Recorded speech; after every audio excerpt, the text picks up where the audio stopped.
Hello, this is Mr. Mobility once again. It's good to see you. You may have known me for the past 20 years for my work in mobile. I have run Mobility Nigeria and Mobility Arena all this while reviewing phones from back in the day and up till now. Some also know me for having run a leading web host business in Nigeria, and some know that I am an architect by training. I bet you didn't know that. So, yesterday, a conversation came up with a friend and I had to explain a particular matter. It's something that I think a lot more people should know. With the prevailing economic situation in the country, you see landlords increasing their rent almost every year and at exorbitant rates. And I've heard people say things like, you built your house 25 years ago. Why are you increasing your rent at these rates today? After all, the price of cement back when you built your house wasn't the same as the price of cement today. So there are some issues here that I need to address. And this is not only about your landlord. If you do not pay attention to this, you will fall into the same mistake. You will fall into the same pit. So let me tell you a story. 25 years ago, your landlord had some money, and he thought to himself, oh, I'm getting old. I have this small amount of money now. Let me build a house so that in my old age, in my retirement, I will have income from rent. It sounded like a good idea then, but it was a bad idea. And the reason it was a bad idea is the very reason why you need to pay attention so that you do not fall into that same problem. For decades, I have heard people say that building a house and collecting rent is a means of sustainable income. That's a lie. At least in this country. I don't know what obtains elsewhere. But in this country, that's a big lie. You are not likely to be able to maintain that house if your goal is to make a living, earn a living from rentage. I have done the math. There are a few circumstances in which you can build a house in Nigeria and be able to live off of the rent.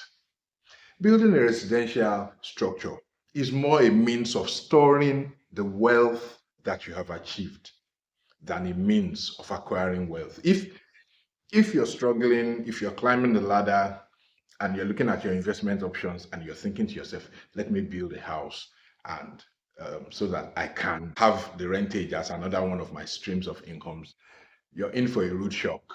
You're going to get into trouble. So let me read this out to you. Okay? If you aren't rich already, don't build a house. It will fall apart over time and you won't have the means to maintain it.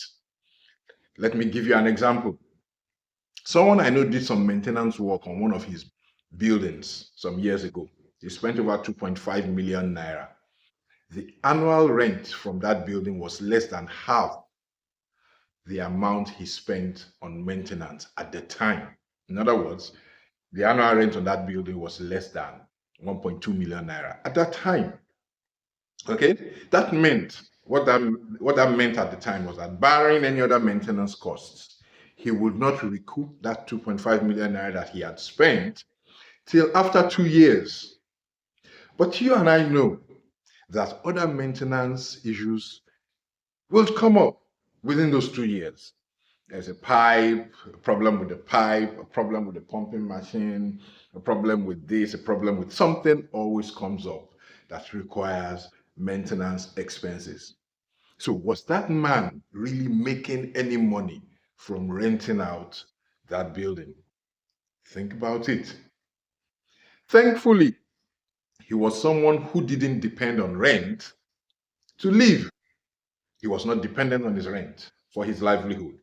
So he could maintain a decent rent for his tenants. You see, if you're depending on rent to live, every time the economic situation gets crazy, you would increase your rent to your tenants so that you can buy food from the same market. You can keep up with rising inflation. You can keep up with the expenses. Okay, that's what's happening right now. Now, flip over to the man who has no other investments but went ahead and sunk the little money he had in a building so he could have income to live on in the future. Trust me, he did it in ignorance. It will not work.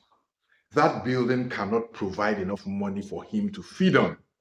So he will keep passing costs to his tenants, whether it's the cost of cement, the cost of pipes, the cost of cables, whatever those costs are, he will pass them on to his tenants. Even if there are no maintenance costs coming to the building, his cost of living, he will pass it on to his tenants. Why? Because he is depending on rent, and that rent is inadequate. Let me ask you a question. If you have a building that you're charging a rent of 2 million naira on right now, that sounds like a lot of money, right? What's 2 million naira monthly? 2 million naira divided into 12 months. How much is that? Now ask yourself, can you really live on that? Is it really income that you can live on? And he's not rich. He will stop maintaining it because he doesn't have any other stream of income. He will stop maintaining it. Have you noticed that? At least in Lagos, I know Lagos because I live in Lagos. In Lagos today, if you look for an apartment, you will meet the apartment in whatever state the previous tenant left it. You have to fix the wiring yourself. You do the painting. You do the flooring. You pretty much renovate the apartment by yourself. Why? It's not necessarily because the landlord is wicked. It's because your rent is inadequate to maintain that house.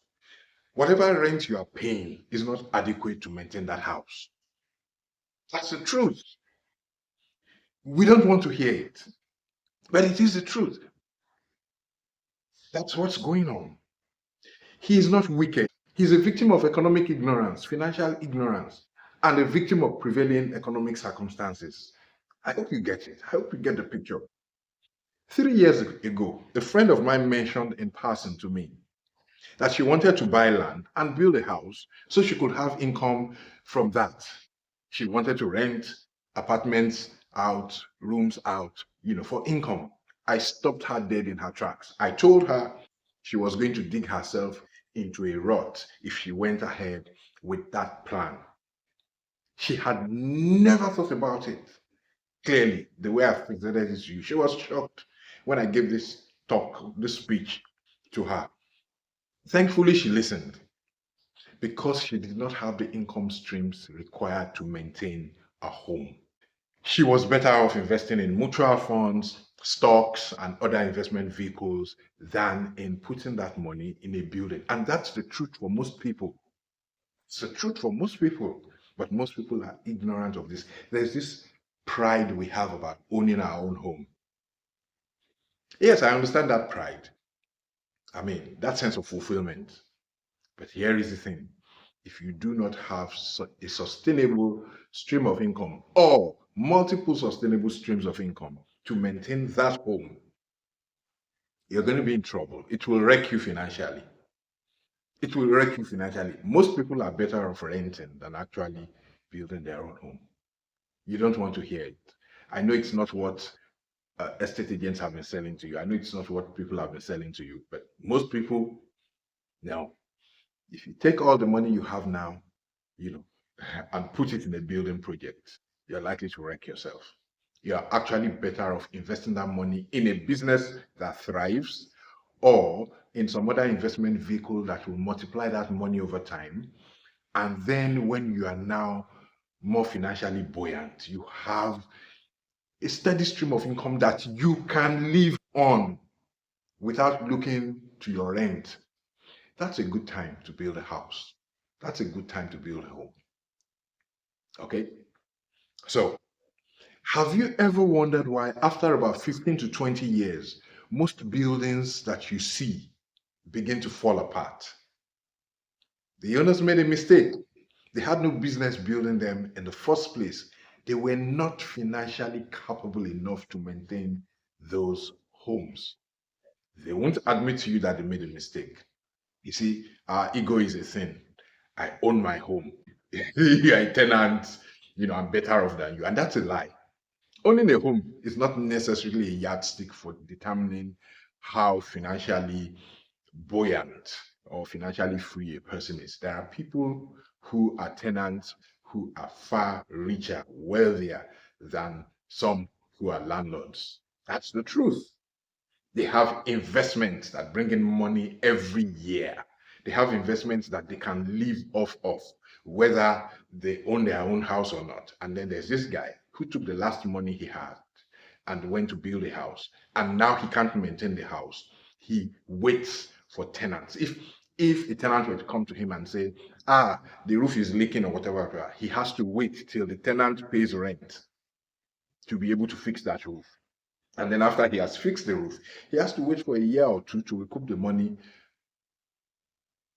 he spent. You don't want to be in that situation where you have a building in your hands and you don't have the resources to maintain it. Okay? Real estate is a field for the financially free. People who have solid revenue streams and do not have to depend on rent. Many landlords had no business touching real estate in the first place because they are dependent on the rent. Without that rent, they are broke. And so when you as a tenant go to them and say, this needs fixing, that needs fixing, and you wonder, hey, this landlord is wicked, he doesn't fix anything. He doesn't have the money. That building is not providing enough for him to even live on. Talk less of to maintain. I know it's not popular, but look around you, do some thinking. It's not hip to think outside what we're told in this part of the world, but look around you and think carefully about these things. The average landlord who builds a home looking for rent as a means of sustenance finds out eventually that he's in trouble. The landlords who are doing well are those who have sustainable streams of income from elsewhere. And so if the tenant goes to them and says, this roof has a problem, he takes out money from one of his sources of income, he fixes the roof, and he makes no fuss about it. If one tenant moves out, he takes money out of his, revenue, he fixes the house, puts it in a good shape, and then puts it up for rent for the next person. The next person comes into a decent, well-maintained house and enjoys it with peace of mind. Now, you don't want to be that landlord who is stuck with a building that he cannot maintain. If you're still in your struggle phase, or you're still in that phase where you're climbing the ladder, please do not put your money in a building. Put it in stocks, put it in mutual funds, put it in other investment vehicles. Talk to your financial advisor. I'm not giving you investment advice. I'm just sharing what is observable knowledge around. There are too many landlords. After 10, 15, 20 years, that building just falls apart. They cannot maintain it. Eventually, they sell it. They sell it. Again, a building is a store of wealth. It's not a means of achieving wealth. One way that you can make money from real estate is buy land, keep it, wait till the price appreciates, and sell. Another way is buy land, build a structure, and sell. Of course, there are risks involved in those two. The risks are that inflation keeps eating into everything. So by the time you want to sell, you may find out, if you actually do a careful analysis, that you are still not getting the same value that you bought it for. But those are two key ways of making money from real estate. But if you're thinking of rentage, my friend, mm-mm, mm-mm, you're likely going to get into trouble if you do not have sustainable income from elsewhere. Share this video with a friend. I am sure a lot more people will find value in it and avoid the trap of becoming a landlord too early. Yes, it's a trap. Okay, so please do like this video, Please subscribe to my channel, turn on your notifications so that when I share something like this again, you get notified. I'll see you next time.